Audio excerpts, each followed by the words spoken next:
Mojtaba Khamenei, nouveau guide suprême, a été désigné par l'Assemblée des experts au plus haut poste de la République islamique. Abonne-toi à 360 Face aux News et active les cloches pour ne rien manquer. Mojtaba Khamenei, nouveau guide suprême, a été désigné par l'Assemblée des experts au plus haut poste de la République islamique. Âgé de 56 ans, l'ayatollah Mojtaba Khamenei a été choisi ce dimanche par l'Assemblée des experts, un collège de 88 membres appartenant au clergé chiite. Il était considéré comme l'un des favoris pour la succession, avant même la mort de son père. Personnage secret au sein de la République islamique, Mojtaba Khamenei n'a pas été vu en public depuis samedi, date à laquelle la frappe aérienne israélienne visant les bureaux du guide suprême a tué son père, âgé de 86 ans, et son épouse, Zahra Haddad. Proche des gardiens de la Révolution, il n'a fait que peu d'apparitions publiques et n'a occupé de fonctions exécutives avant d'être désigné guide suprême ce 9 mars. Membre du clergé chiite, il est resté discret, mais a été l'un des proches conseillers de son père. Sa nomination concorde avec son élévation au rang d'ayatollah, le plus haut rang religieux chiite. Composé de 88 membres du clergé, chargé de nommer le successeur d'Ali Khamenei, l'Assemblée des experts a assuré ne pas avoir hésité une minute à désigner Mojtaba Khamenei. Les frappes israéliennes du 3 mars, ayant visé le siège du collège, n'auront donc pas empêché le processus de transition. Après l'annonce de la nomination à vie de Mojtaba Khamenei, les principales forces et institutions du pays ont soutenu son investiture. Les gardiens de la Révolution, les forces armées et la police lui ont vite prêté allégeance. Au-delà des frontières iraniennes, plusieurs alliés du régime ont successivement prêté serment au nouveau guide suprême, le Hezbollah au Liban, les rebelles houthis du Yémen et 3 factions armées irakiennes. Mais du côté de l'Amérique, Donald Trump prétend avoir un droit de regard sur la succession du pouvoir iranien. Aussitôt désigné, le nouveau guide suprême serait une cible automatique et légitime. Par ailleurs, Washington a averti qu'il refuserait l'avènement au pouvoir de Mojtaba Khamenei. Et pour en parler, la quotidienne info reçoit Dr Abdallah Dosso. C'est un véritable spécialiste de l'Iran. Il y a vécu, il a étudié et connaît très bien le système théocratique de l'intérieur, tant dans la conception idéologique que dans la pratique du pouvoir.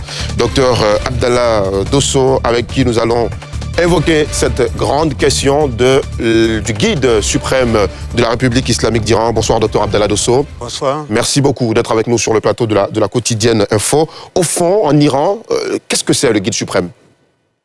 أعوذ بالله السميع العليم من الشيطان الرجيم بسم الله الرحمن الرحيم اللهم صل على محمد وآل محمد.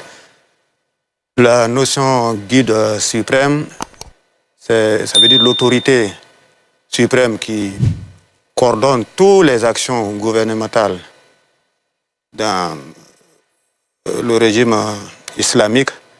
Il est le chef suprême de l'armée.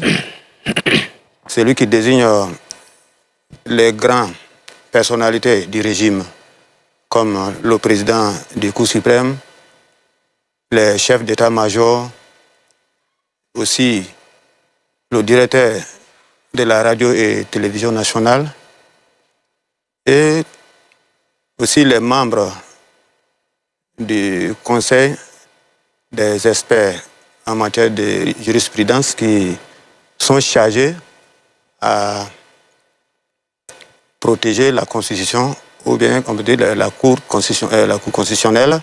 Les membres de cette commission, c'est lui qui les désigne, c'est lui qui les nomme, et c'est lui qui trace aussi toutes les stratégies générales de la République. Par exemple, la politique étrangère du régime et aussi tout ce qui doit être coordonné au niveau de l'intérieur. Qui choisit le guide suprême de la République islamique? Le guide suprême de la République islamique est choisi par un collège qu'on appelle en langue persane Majlis Khubregon, c'est-à-dire le conseil des experts. Ce conseil est composé des jurisprudences islamiques qui sont experts en matière de la connaissance de la charia islamique, qui connaît parfaitement. La charia islamique est donc la loi islamique? Oui, oui. La charia, ça veut dire la loi islamique. Donc, ces lois qui sont tirées du Saint-Coran et la sunna du Saint-Prophète Mohammed sallallahu alayhi wa alayhi. Donc, ce sont des experts qui étudient ces différentes sources de la charia pour pouvoir expliquer à la population et aussi aux musulmans d'une manière générale ce qu'ils doivent faire dans la République ou bien dans leur vie quotidienne et ce qui ne doit pas être fait comme étant des actes qui sont interdits ou prohibés. Très bien. De ce qu'on a vu aussi depuis la révolution islamique des années 70, il n'y a eu que 2 guides. Donc Mojtaba Khamenei devient donc le 3e guide suprême en Iran. Il y a eu d'abord Ruhollah Khomeini, qui est le père de la révolution. Ensuite, il y a eu Ali Khamenei, qui lui est décédé il y a quelques jours. Qu'est-ce qu'il doit justifier? Quelles sont les qualités que celui qu'on choisit doit réunir? Par exemple, est-ce que ce serait une érudition religieuse, étant donné que la fonction semble être guidée en tout cas par la connaissance religieuse? Bon, les conditions que quelqu'un doit avoir pour qu'il puisse être admis à ces fonctions, c'est d'abord la connaissance parfaite de la religion musulmane. Deuxièmement, il faut la connaissance aussi de la politique nationale et internationale. Il faut aussi être pieux, que nous on appelle Adala, c'est-à-dire que, en tout cas, vis-à-vis de la loi divine et vis-à-vis aussi de la masse, il faut être pieux, il faut être, en tout cas, au-dessus de tous les problèmes qui peuvent surgir. Être de bonne moralité. Bonne moralité dans la vie quotidienne, bonne moralité dans la pensée, et il faut avoir une clairvoyance totale pour tout problème qui peut survenir. Très bien. Dans la... Shadrach? À la différence du président de la République d'Allemagne et du roi d'Angleterre, il faut dire que l'ayatollah en Iran, le guide suprême iranien, constitue le centre de gravité réel du pouvoir. C'est-à-dire c'est lui qui va orienter la politique étrangère de l'Iran, c'est lui qui va contrôler la justice, c'est lui qui va exercer une influence décisive sur l'appareil sécuritaire iranien, notamment les Pasdaran, les gardiens de la révolution. Donc ici, la question qui se pose, ce n'est pas d'analyser aujourd'hui le problème, le défi successoral sous l'angle d'un changement de dirigeant, mais également il faut prendre en compte cet aspect-là sous le prisme de la sécurité internationale. Pourquoi je le dis? Parce que l'Iran occupe une place centrale sur l'équilibre géopolitique et stratégique dans le Moyen-Orient. Et aujourd'hui, avec l'arrivée de Mojtaba Khamenei à la tête de l'Iran, on se demande comment cela va se passer. C'est-à-dire, est-ce qu'on va poursuivre dans la doctrine stratégique iranienne fondée sur la dissuasion asymétrique, fondée sur l'influence régionale via des acteurs non étatiques?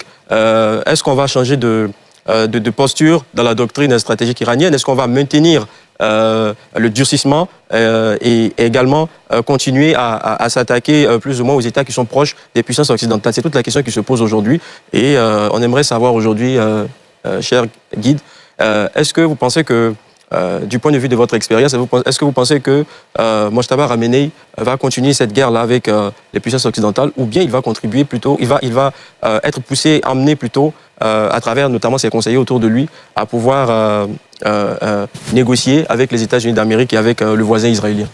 Docteur Dosso? Oui, merci pour la question. Selon ma conception de la vie générale en Iran, il y a 2 courants différents. Il y a comme on appelle les observateurs, et il y a les conservateurs, et puis aussi il y a les réformateurs. Abonne-toi à 360 Face aux News et active les cloches pour ne rien manquer.